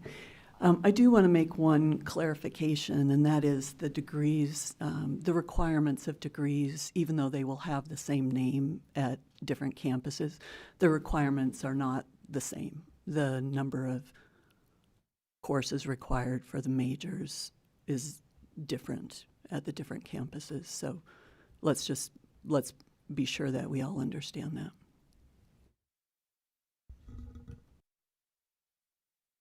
Thank you, Chancellor Ankerson, for pointing it out.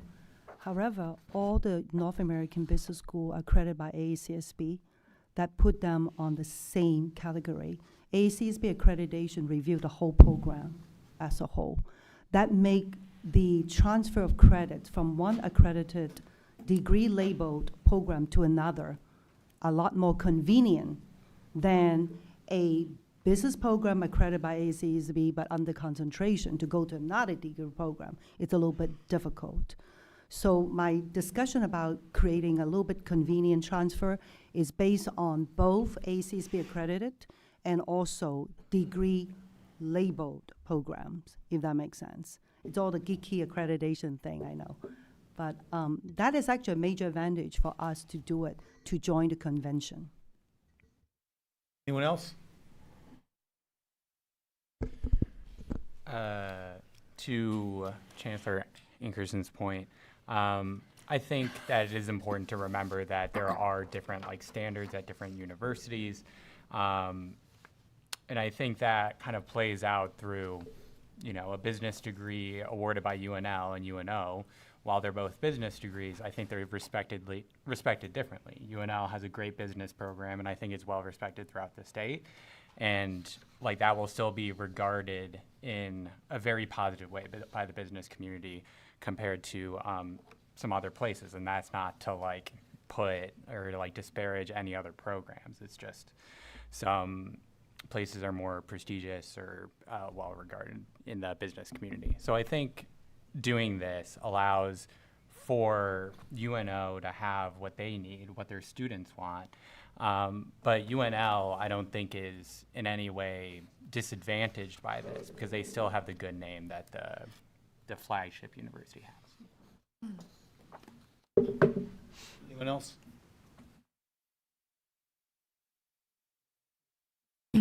Regent Calamari? Yes. Regent Wilkins? Yes. Regent Schroeder? Yes. Regent Lacey? Yes. Regent Stark? Yes. Regent Whites? Yes. Regent Wilmot? Yes. Regent Clare? Yes. Regent Kenny? Regent Makovica? Yes. Regent Schaefer? Yes. Regent Shear? Yes. Motion passes. Before we go to business, I was remiss, and we did not approve the honorary degrees and awards that we talked about earlier. So we need a motion. So moved. Second. Any discussions? Roll call, please. Regent Wilkins? Yes. Regent Schroeder? Yes. Regent Lacey? Yes. Regent Calamari? Yes. Regent Whites? Yes. Regent Wilmot? Yes. Regent Clare? Yes. Regent Kenny? Yes. Regent Makovica? Yes. Regent Schaefer? Yes. Regent Shear? Yes. Regent Stark? Yes. Motion passes. Business and finance. Thank you. We'll now address item 11B1 and 11B2.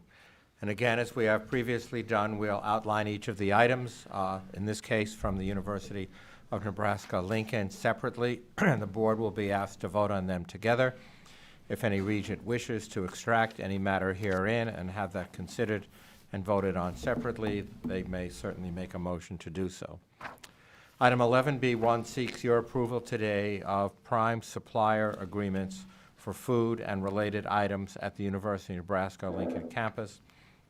UNL Dining Services manages 5 campus dining halls serving university students, faculty, staff, and guests 7 days a week with an estimated annual expenditure of approximately $8 million on food and related items. Excuse me. As a result of a formal request for proposals process, UNL now proposes to contract with Sodexo Incorporated and its affiliates.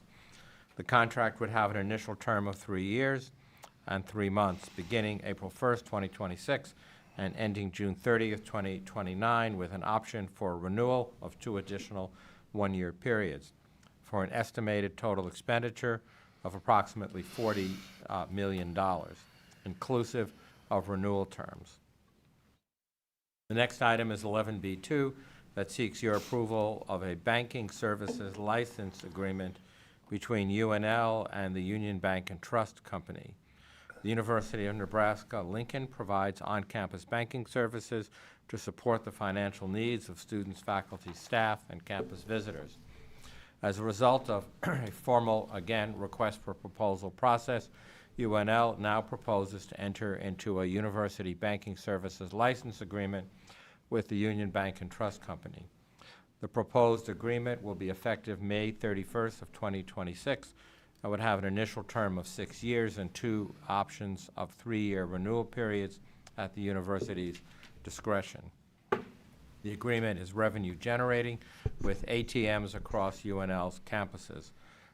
The agreement is also guaranteed with annual payments to UNL along with one-time royalty payments upon execution of the agreement. Both of these items were reviewed at the Business and Finance Committee meeting, and I now formally recommend them to you for your consideration. I'd like to separate the two. For motion to approve 11A1 and 2, would you, No, I want to separate them. would you vote on the first and then separate it? Yeah. Is there a motion for the 11A1 or B1 and B2? Seeing none, do we have a new motion? Of B1. Motion been made to approve B1. Is there a second? Second. Any further discussion on B1? Yes, I have had some questions, and I realize it was an RFP process, but I guess, is there no provider without going to a foreign country to get this service?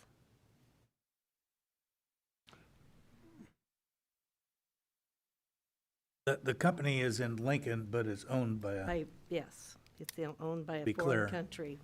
So I guess that's what I was trying to find out. Yeah, I think the point that we had tried to also make was that Sodexo is partnering with Cisco, which is a U.S.-based company located here in the Lincoln area. Sodexo is a company that works with a significant hundreds of higher ed institutions across the country.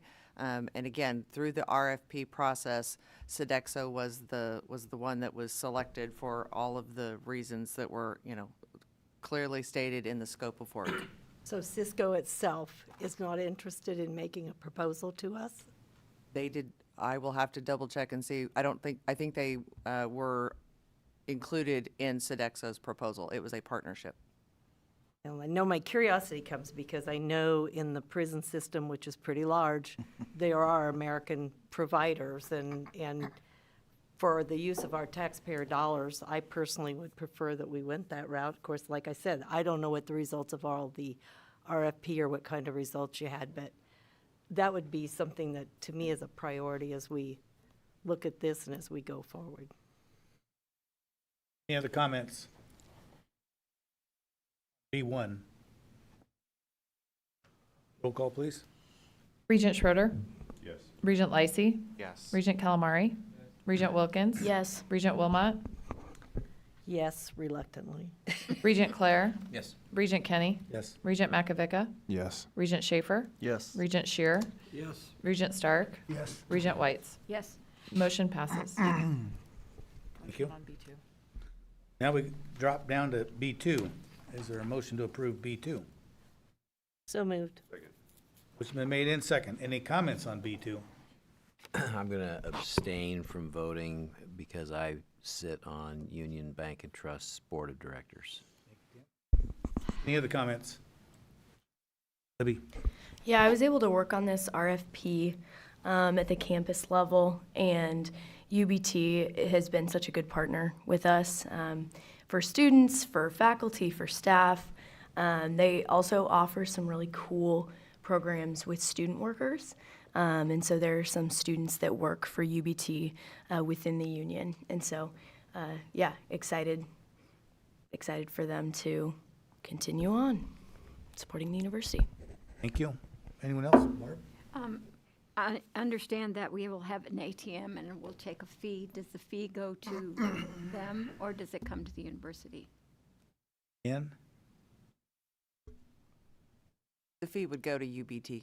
Okay. Anyone else? Roll, please. Regent Calamari. Just one more question. For the fee for the ATM, I'm not sure if anybody would know this, but are students who they bank with UBT charge that? No. No. Okay. No. Just Good. people like me. Right. Other people. Got it. Anyone else? Roll, please. Regent Lacey, Yes. Regent Calamari, Yes. Regent Wilkins. Yes. Regent Schroeder, Yes. Regent Kenny, Yes. Regent Makovica, Yes. Regent Schaefer, Yes. Regent Shear, Yes. Regent Stark, Yes. Regent Whites, Yes. Regent Wilmot. Yes. Motion passes. Thank you. We'll now move on to item 11B3 and 11B4. which we will again outline from the University of Nebraska Medical Center separately, and the board will be asked to vote on them together. And again, if any regent wishes to extract any matter herein and have that considered separately, they're certainly encouraged to do so. Item 11B3 seeks your approval for the naming of a facility at the Fred and Pamela Buffett Cancer Center. Nebraska Medicine is currently constructing a new proton therapy space within the Fred and Pamela Buffett Cancer Center located on the UNMC 42nd Street campus. Proton therapy, for those of you that are not aware, is a cutting-edge technique form of external beam radiation therapy to treat many types of cancer in adults and particularly children with added precision and safety, and is currently the only available at limited sites across the nation. This technology will complement the treatment options currently provided at the Buffett Cancer Center. This project is funded by both very significant philanthropic support and routine capital provided by Nebraska Medicine. The principal donor for the project requests to name the new space to honor Dr. Charles Enck, Chair of the Department of Radiation Oncology in the UNMC College of Medicine. Chuck is duly employed by Nebraska Medicine and UNMC. As a result, he serves as a leader in clinical care at the Cancer Center and has worked very hard to bring this truly state-of-the-art technology to Nebraska. However, our Board of Regents policy 6.2.7.3 subsection B provisions must be expressly waived by the Board of Regents for naming a minor facility for an individual currently employed by the university. The next item in this group is item 11B4 that seeks your approval for property management agreement for UNMC residences. Under the RFP, UNMC has engaged with a third-party property manager, Burlington Capital, to support the ongoing operation and maintenance of the newly developed UNMC Residences student housing facility. In order for the manager to carry out routine operational responsibilities effectively, the manager must be authorized to perform certain maintenance and repairs on behalf of UNMC within defined parameters which are established within the management agreement.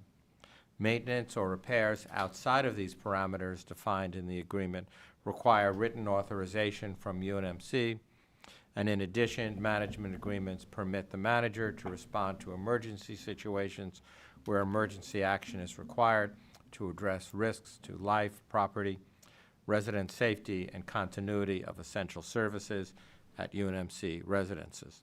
This is very similar to arrangements we have on our other campuses with residence halls.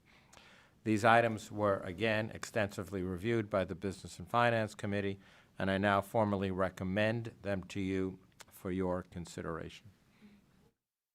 President, is there a motion to approve 11B3 and 11B4? I'll move and waive the naming for Dr. Any other discussion? Roll, please. Regent Calamari. Yes. Regent Wilkins. Yes. Regent Schroeder. Yes. Regent Lacey. Yes. Regent Kenny. Yes. Regent Makovica. Yes. Regent Schaefer. Yes. Regent Shear. Yes. Regent Stark. Yes. Regent Whites. Yes. Regent Wilmot. Yes. Regent Clare. Motion passes.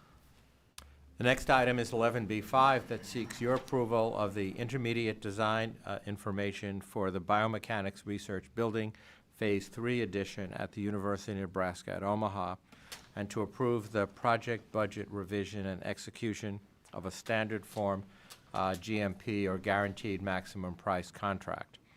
Regents Policy 6.3.62 subsection E, by the way, stipulates that the intermediate design shall be submitted to the Board of Regents Business and Finance Committee as part of the project approval phase and reserves authority to approve and execute construction contracts over $7.5 million to the Board of Regents.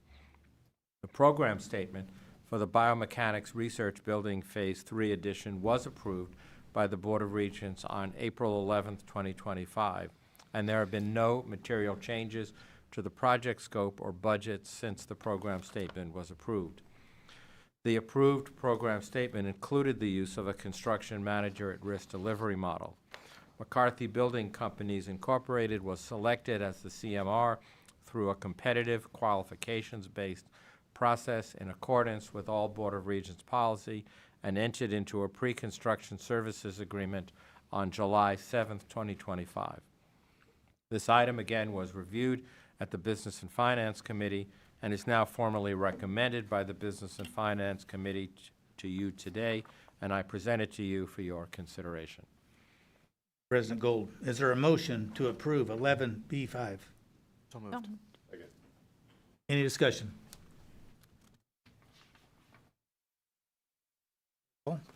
Regent Wilkins? Yes. Regent Schroeder? Yes. Regent Lysy? Yes. Regent Calamari? Yes. Regent Makovica? Yes. Regent Schaefer? Yes. Regent Shear? Yes. Regent Stark? Yes. Regent Whites? Yes. Regent Wilmot? Yes. Regent Clare? Regent Kenny? Yes. Motion passes. Moving on to executive. 11C1 seeks your approval for the University of Nebraska Board of Regents calendar for the academic year 2026-27 per bylaw 1.4. Each committee and the regents individually have been extensively reviewed and provide feedback for each agree to the dates herein. There is a motion to approve 11C1. So moved. Second. Second. Any discussion on the calendar? I was curious, were we able to identify a time when we can have one of our meetings at NCTA? We are currently working on it, potentially April. I have reached out and we'll get working on it. That's good. Anything else? Roll call, please. Regent Schroeder? Yes. Regent Lysy? Yes. Regent Calamari? Yes. Regent Wilkins? Yes. Regent Schaefer? Yes. Regent Shear? Yes. Regent Stark? Yes. Regent Whites? Yes. Regent Wilmot? Yes. Regent Clare? Yes. Regent Kenny? Yes. Regent Makovica? Yes. Motion passes. Item 11C2 seeks your approval to certain changes in Chapter 1 through 3 of the policy of the University of Nebraska Board of Regents. These changes have been reviewed and previously at committees and circulated for feedback among the board as well as interested internal parties. Item has been reviewed and recommended by the Academic Affairs Committee, Business Affairs Committee, Executive Committee. I recommend those for your approval. Is there a motion to approve 11C2? Second? Second. Any discussion? I just had a question on page 400 of our board materials. There's some language that has been stricken that I just want to be sure exactly what we're doing there. Are we decreasing any opportunities for outreach, extension? Can someone help me with that?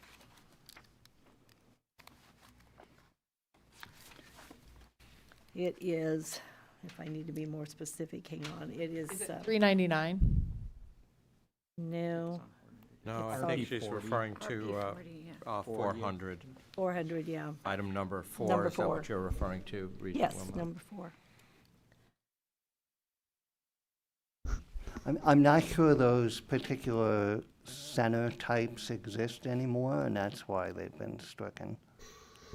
Okay. Also, you know, I think in this policy, if I remember right, there's also insertions of the word outreach by extension. Is that changing anything, any of our expectations? I think it's only increasing them, Regent Wilmot. You may be aware that in partnership with NASA, we've really ramped up not just the agricultural research and support services that are handled through our 83 extension offices, but we're implementing a cancer screening program and several other things, a blood pressure screening program, and some other educational enrollment capabilities. So I think this is really just being strengthened, not weakened. No, that's what I want to be sure of, because I know in our area, that's something I hear a lot. They want to see more extension involvement all the time, so. Any other comments on 11C2?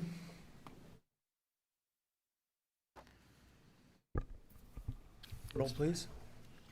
Regent Lysy? Yes. Regent Calamari? Regent Wilkins? Yes. Regent Schroeder? Yes. Regent Shear? Yes. Regent Stark? Yes. Regent Whites? Yes. Regent Wilmot? Yes. Regent Clare? Regent Kenny? Yes. Regent Makovica? Yes. Regent Schaefer? Yes. Motion passes. Now we'll take a look at section 1.3.2, standing rules of the Board of Regents. 11C3 seeks your approval for the amendments to section 1.3.2 of the standing rules of the Board of Regents of the University of Nebraska. These changes are to make standing rules consistent with the Executive Committee's charter imposed in 2025. These changes have been reviewed and previously by committees and published for information December 5th, 2025 meeting of the board. The item has been reviewed and recommended by the committees. I recommend for your approval. Is there a motion to approve 11C3? So moved. Or a second? Second. Any comments? Just a question, if I may. Sure. Just in reviewing the language, and maybe I'm looking at an outdated version, but I believe that when the Board of Regents changed the bylaws to have a chair and a vice chair, and did not designate the vice chair as a chair-elect, is that right? Yes. Katie? Yes, that's correct. Yet this amended policy refers to the chair and the chair-elect. So it probably should be a secondary amendment to be the chair and the vice chair. Mine says vice chair. I see it as the executive committee shall consist of the chairperson, vice chairperson, the chair of academic affairs committee of the board, and the chair of the business and finance committee, and 2 student regents, both appointed by the chairperson. Another elected regent may be selected by the chair if the chair-elect is also the chair of one of the above 2 committees. Yeah, so it's the second. Meaning the chair-elect of, if Paul were the chair of business and finance, he would have the right to put another member on the board. I appreciate that, but I think the designation of the term of art, chair-elect, doesn't really exist in our bylaws anymore. It should be vice chair. But that's not the intent. I get what you're saying. The intent is not that it's the vice chair. The intent is that if one of the chairs of the 2 committees is already on the board by virtue of being either the vice chair or the chair, then the chair, Paul, selects another member. Chair of the board instead of chair. So including vice chair in that. That's probably.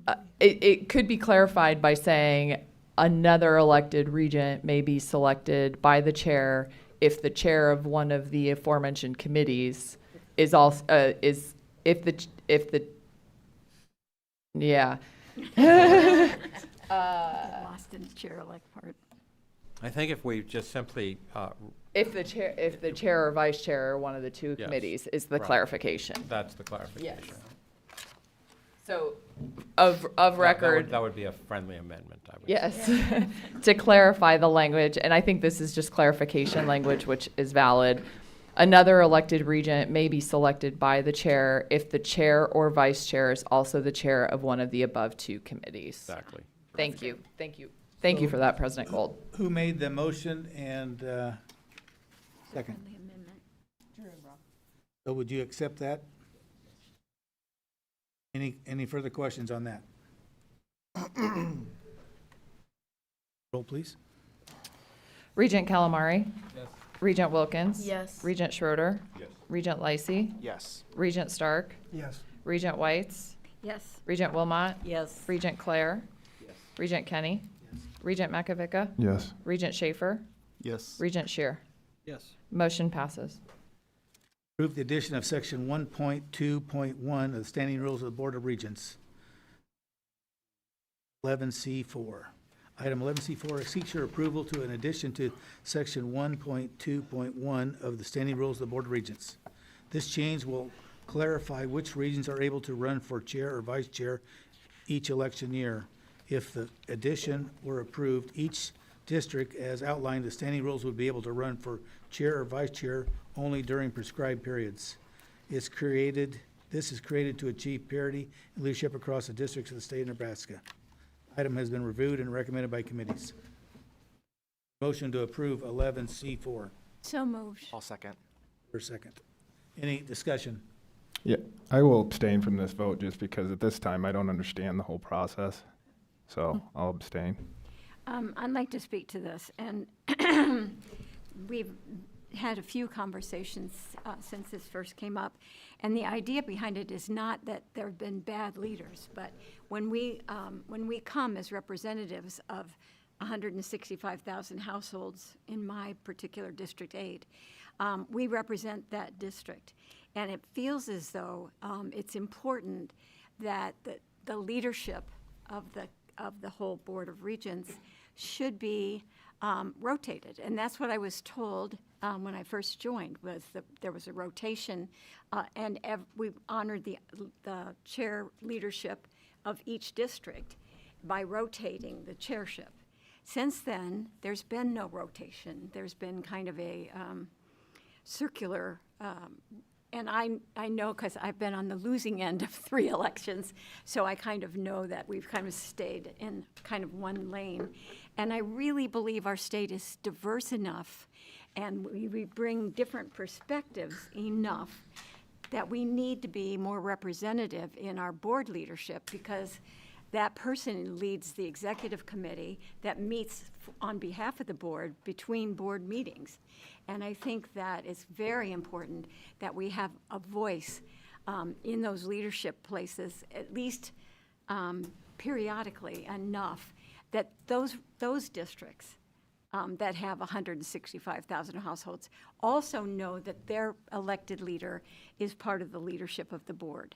And geographically, we're so different. We represent different kinds of workforce needs, different kinds of educational needs.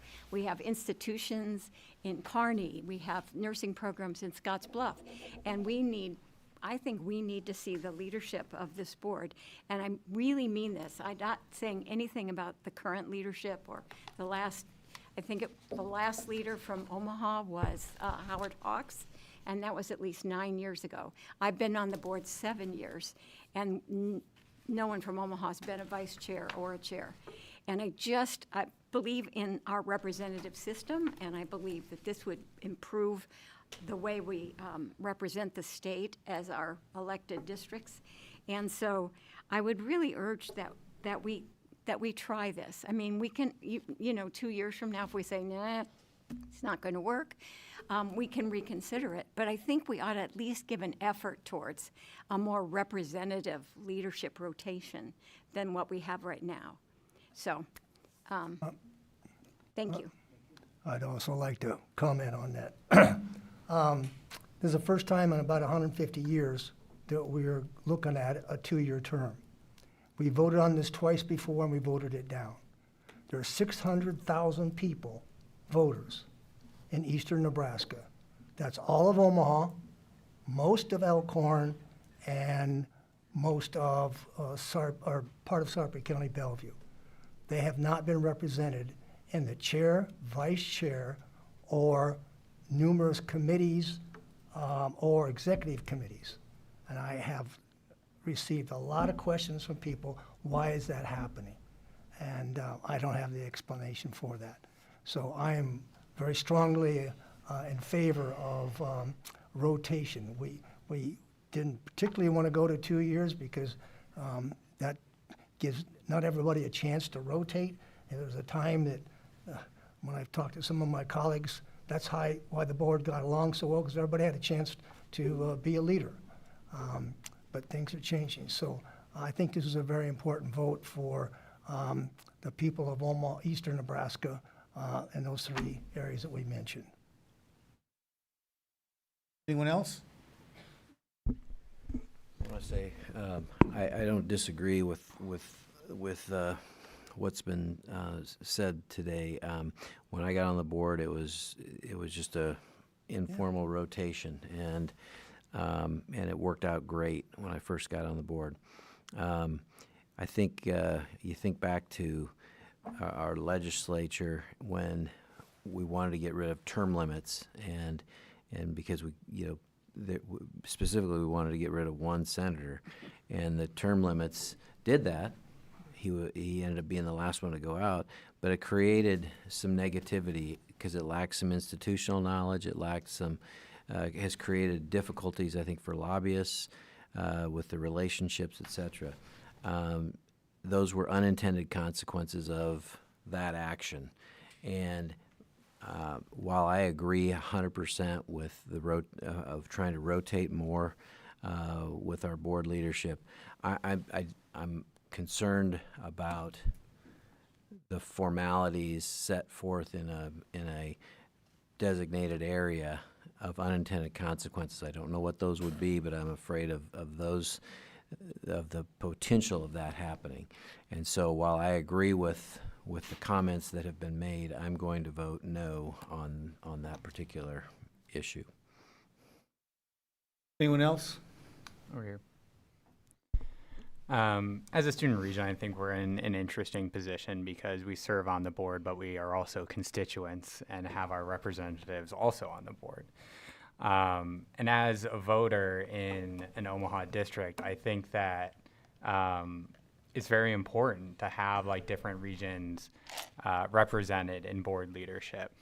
I think it matters to all the voters across the state because, as previously mentioned, the voters across the state have very different opinions, especially with how the university should be run, and they represent that through voting. But on the board itself, we haven't really seen all those regions represented. So I think it would be a positive to see a little bit more rotation between the different areas of Nebraska. If I might add to everyone's point, I do think when I read this that this also just provides further clarification that there isn't a region or regent or plural regions that are more important than others. I think all regions, 1 through 8, are important, and so are the elected regions 1 through 8. And so I think this just solidifies that in that everyone is getting equal representation from over the course of their elected officials' time on the board. And so I think it's super important that we consider this. Well, I've been doing this stuff for a long time and serving on various boards and committees, and I can't think of one that has a prerequisite to leadership. Leadership to me has always been a vote based on individuals that choose to run for that position, and those that there are attending or a member of those boards vote, and that's how it's been handled. And for us to pass something that is finite, that, okay, Jack's doing a great job, but he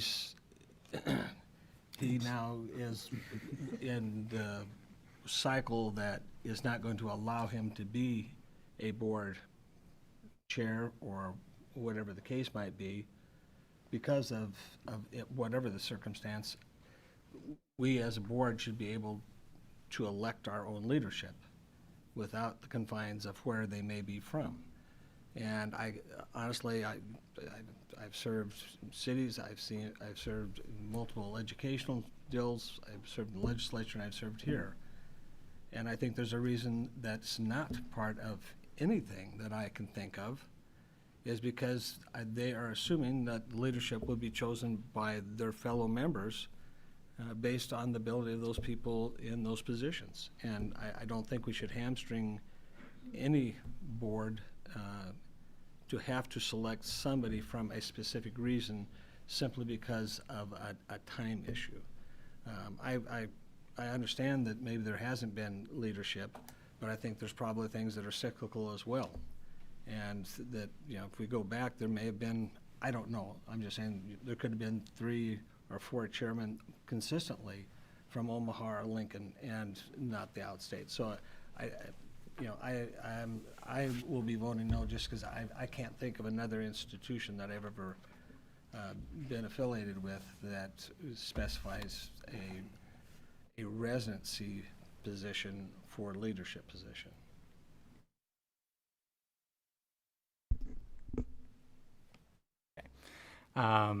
I do understand the point that this would be like a novel way to determine like a leader of the board. And I think that is a good point, but I also believe that Nebraska is a state that really tries to get ahead of the political winds, whether it be like establishing a unicameral system, which is unique in the country, and also the presidential elector system, which is, you know, almost unique in the country. I think trying new things is something that is a time-tested idea in Nebraska, and we shouldn't rule it out just because it hasn't been done elsewhere. I call the question. One more comment. I would just like to point out one line in here that with a supermajority vote of the board, which is 6 regions, a region grouping may be skipped and a chair may be chosen from the subsequent order of the region. I renew my request to call the question. Second. I don't think you need it, but. Regent Wilkins, Yes. Regent Schroeder, No. Regent Lysy, Yes. Regent Calamari, Yes. Regent Whites, Yes. Regent Wilmot, No. Regent Claire. It's for the call the question, or is this for the? Oh, this is for the This is for the vote on the item. No. Regent Kenny, No. Regent Schaefer, No. Regent Shear, No. Regent Stark. Yes. Motion fails. Can I make one comment? Sure. On the proposal, it says recommendation, the board chair recommends approval. I don't hate to put you on the spot. And I'll put myself on the spot. That is Okay. my editing error. I should have removed that piece. Okay, well. I take the spot for that Sorry one. about that. No, that's okay. Is that recommendation for consideration, though? Is that what that means? It should have moved to recommendation for consideration. He wanted it considered. He didn't agree with the proposal. Any other comments? Go to the report section. I accept the reports listed in the agenda on behalf of the board. Is there any additional business? Not yet. Seeing none, I declare us adjourned.